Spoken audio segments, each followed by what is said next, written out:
sounded so complicated, and there was no time to rehearse.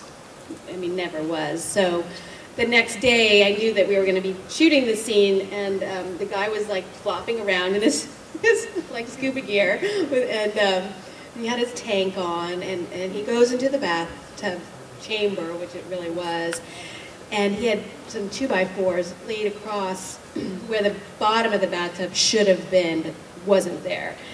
And so he's like, okay, you're going to sit on this, and you're going to have your knees up here, and your feet are going to rest on this 2x4, and we're going to put some bubbles, and the water will be warm. And this whole time, I just was kind of freaking out because it just looked very unprofessional. It just didn't look like it was going to really pan out at all. And then the lines were very simple. As you remember, I just say, you know, warm milk, gross. That's pretty much the only line. And Mom comes and knocks on the door. And then the song, I had to, well, it wasn't a song at that point, it was just the lines. And so I told Wes, I said, you know, I kind of thought that I would sing it to the tune of, you know, this tune that I had in my head. And who would you want to be? Cat. Old, new, anybody. Catwoman. You'd be perfect.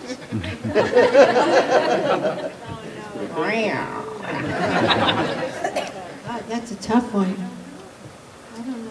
A mask, it has to have a mask. It doesn't have to have a mask, it could just be anybody that you think should be a villain in a horror movie. Realistic, not realistic, anybody. It has to be villain. They're stumped. Aren't many female villains, so could it be a male villain? I don't know. Probably the mask for that one. Yeah, definitely. It could be a recreation of a male villain in a female role. Never to get in the hole himself. I would say the probably in 4, 5, the shower scene, and it was supposed to be nude, but I wouldn't do nudity, and they had a body double, so I had a bathing suit, a whole suit, and it went across like this. And then it was showing, and they're like, well, you gotta pull it down lower, and I'm like, it ain't going any lower than this. You're gonna have to change your frame. So, and then in 5, when I'm walking down the hallway, and the body double, the back side of her, I was like, damn, I look good. They did a great job choosing the body double. Don't tell anybody. I know I had a body double too. So she made me look good. And then when they're shooting me in the front, you know, again, it was this issue, and I have this thing that's going across, and they're like, it's showing, and I'm like, sorry, you know, and because I just was not, I just didn't want to do, wasn't going to do nudity. So anyway, that was hard because I had to stand up for myself, and people who are putting pressure on you, and you feel, you know, that's where it's hard. But you learn, you know, sometimes you just have to stand up for what you believe in and what you feel comfortable doing and not feel pressured. So anyway. They can always work around it. And they can always work around it, and you know they can. So, I have nothing against them to do it, it's just not for me. They can work around it because all I know is that with my wardrobe, it just kept getting smaller all the time. Rennie just kept bringing in smaller pieces. And so, like, I had to have them sew little things on the bathing suit bottom, and it was like, everything was just really tiny. Well, I have to say the cabana scene with Jesse, I was so nervous, and Mark couldn't have been more sweet, and it was a difficult day for him because he had to deal with the tongue, and he had to hold the tongue in his mouth for hours, and the crew was making fun of him, and he shared that story numerous times, and I had no idea at the time what he was going through, because I was just nervous that I also had a no nudity, you know, what do you call that, clause in my contract, and Mark so conveniently used his hands to cover parts of me. But that day was just also for me, I was like, oh. Another question here? At that point was just so exciting. And kind of the same thing happened with Nightmare 7. I was in a really dry period, and I had gone to a psychic, I remember, just for the fun of it. There was like, I was on Venice Beach or Boardwalk somewhere, and she said, you will once again, it was like really dramatic, you will once again take take a role where people will be happy that you are like leading them in some new part or something. It was so uncanny. The next day, Wes called and said, "I've got this part where you're the lead in Nightmare 7, and you have to save your son and all of these things." And I thought that, of course, that was just meant to be because of the psychic. I paid $5 for this reading, and so it was always like just the most exciting thing to think, one, that Wes thought enough good things about me and Nancy that he would spend a lot of time writing a script. It takes months and months to do that. So we yeah, I was always very excited about it. Is that what your question was? Yeah. Do you have a favorite one-liner of Freddie's for everybody here? Oh. We were just talking about that. Oh, yeah. I think "Welcome to Prime Time, bitch" is one. Welcome to Prime Time, bitch. I said that to Penelope in Nightmare 3. I love that one too. That is a Roach Motel line. What do you have? You can check in, but you can't check out. I love that one. Yeah, me too. Me too. Any more? Right here. Like that Eagles song, Yeah. Hotel California. I'm curious, when I remember getting a book when I was young, and it was like Nightmares 1, 2, and 3, the continuing story, and the Nightmare 3 that was in there, it came out right before Part 3 did. And the story was a little different than the Part 3 that ended up on the screen, and the way that Nancy died was just a little different.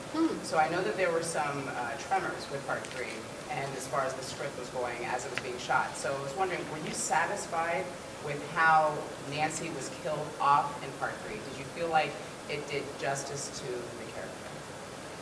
And did the movie change a lot? I know that it really affected a lot of the audience. I talked to so many people that actually, burst into tears when Nancy gets tricked by Freddie and killed in the end. But the thing that I will never forget is just how incredible Patricia Arquette was in the scene where she's cradling me as I'm dying. And it was so not like a horror movie, where everyone just lets the dead body just kind of lay on the ground and they move on or escape, or they're like they're rolling it into the street while they go and save themselves.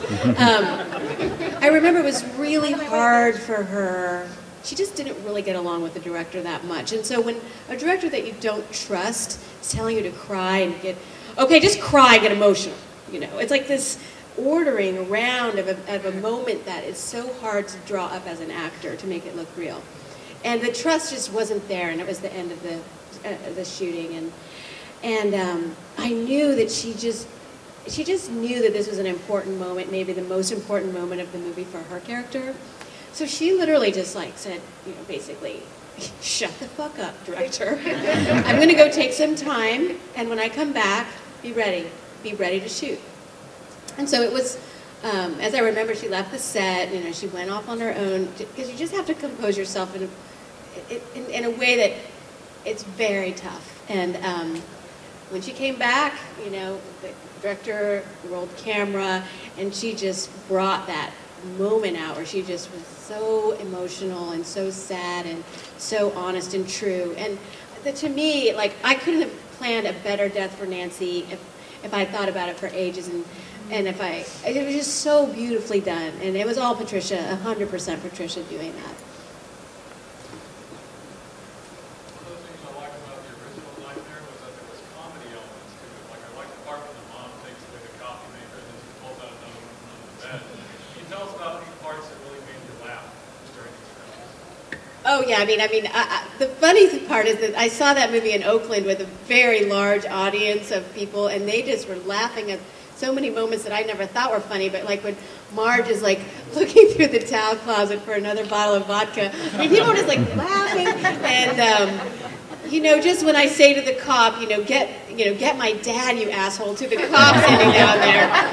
Wes is very irreverent, and I think that those little touches were his sense of humor coming out. He's very, he has a very dark, kind of irreverent side to him, and all that is Wes Craven, and he would add those things as we moved along. Yeah, Tuesday, do you have a funniest scene? Let's see. Funny scene? Yeah. Where people laugh. Yeah. Maybe it wasn't supposed to be funny. God, I don't know. I can't can't think of one. It seems like it was all serious. No, For you it was I serious, think, yeah, for me. I think the one in the scene in the hospital bed where I've fallen down in the classroom, hit my head, and I've fallen down, and then it turns into Freddie. You know, the nurse is Freddie, and it's like that was pretty funny. Yeah, Coming to. I come to and I go, what happened? And it's like, it's okay. You were just dreaming, or whatever it was. It's like, oh, okay.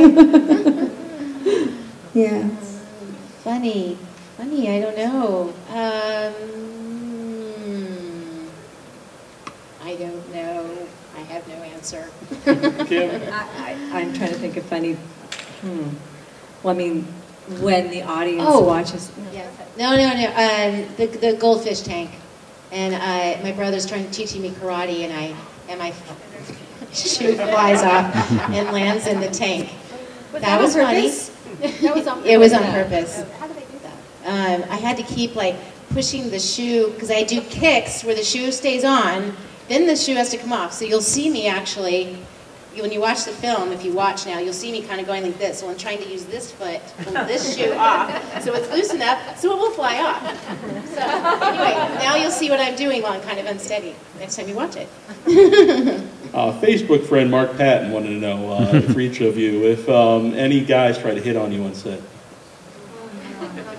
Is this the real Mark Patton? It is a real Mark Patton. Oh, that's going to be, this is the gossip time. Too many to remember. Too many, yeah, actually. Too many, yeah. Two, actually.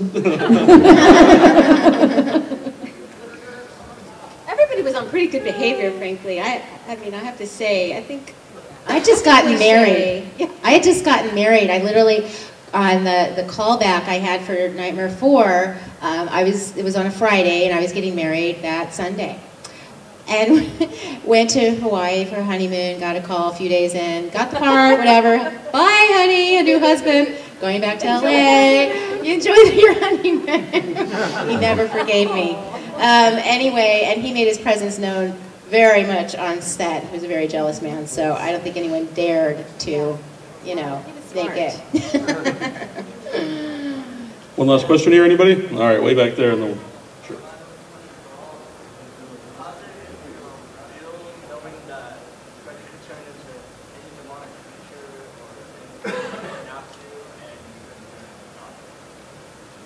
how did it make us feel to know that Freddy could turn into any kind of creature, and we couldn't do anything about do anything about it?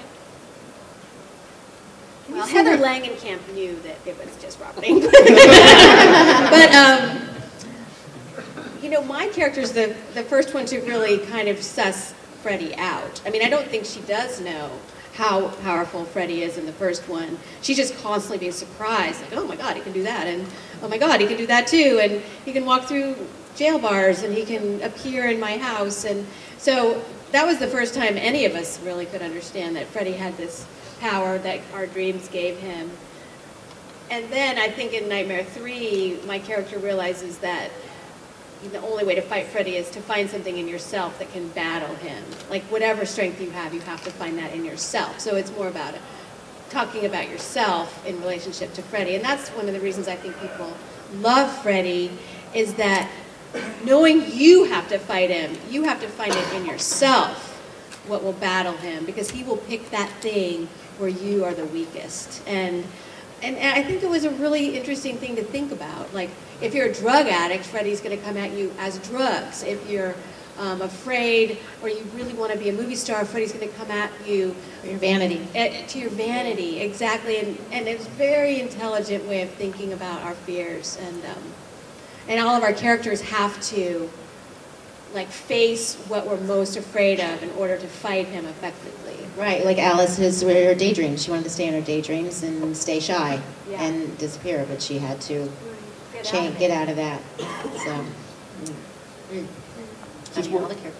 I would say, since we're at a horror convention, is there any fan interaction or a present from a fan that stands out to you? Oh, I got flowers today. No, it's so touching, and it's very meaningful, and it's just great to know that this is an important event for people to attend, but also that the movies were, you know, really influential in people's lives. Wilson? Yeah, I got this really cool, just beautifully done, a glass that you drank from with my picture on it. Oh my gosh.